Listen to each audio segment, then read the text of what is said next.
Alabama's wideouts room had plenty of excitement entering the season, but Germie Bernard truly stepped up as Ty Simpson's go-to target and now put himself as one of the top receivers in this year's draft. Let's take a closer look at his tape on today's 2-minute drill.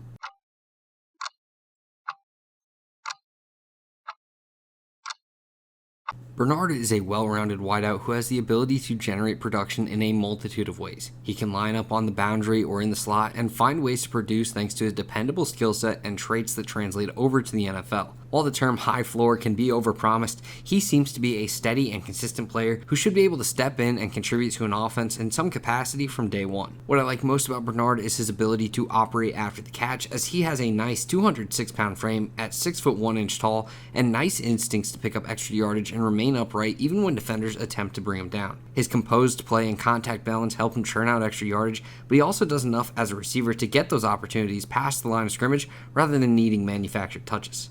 And Bernard is efficient with his opportunities as well. He's had just 4 drops in his 4 years of college football and never had over 2 in a single season. He's a very natural pass catcher and instinctual mover that couples nicely and should help him translate to the league. For concerns with Bernard, I don't love his overall verticality and question if he can ever be a consistent deep threat at the next level. That's not a huge hindrance, as some wideouts just don't bring that element with them to the league, but Bernard will need someone in the offense to complement him as a burner to ensure that coverages aren't able to play tight and clog up the field.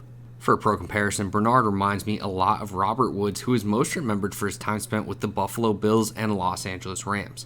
Woods was a similarly polished and dependable wideout who also had the YAC ability to push him into that next tier of receiver and a worthwhile contributor for the offense. For a draft range, I believe Bernard will end up being taken sometime on day 2 and lean more towards the second round, with how many teams will be looking to add pass catchers and how limited the depth is for receivers in this class that could fill his type of role for a roster. His role in the NFL will likely be a bit tame at first, as rookies can tend to take more of a back seat if they aren't outright dominant, but I trust that after a couple seasons he'll work his way up to be a very dependable wide receiver 2 or high-end wide receiver 3 that fan bases love to have in their offense. There are no safe picks in the NFL draft, but if I were betting on a day 2 receiver to step in and step up for my wideouts room, I'd be betting on Alabama's Germie Bernard.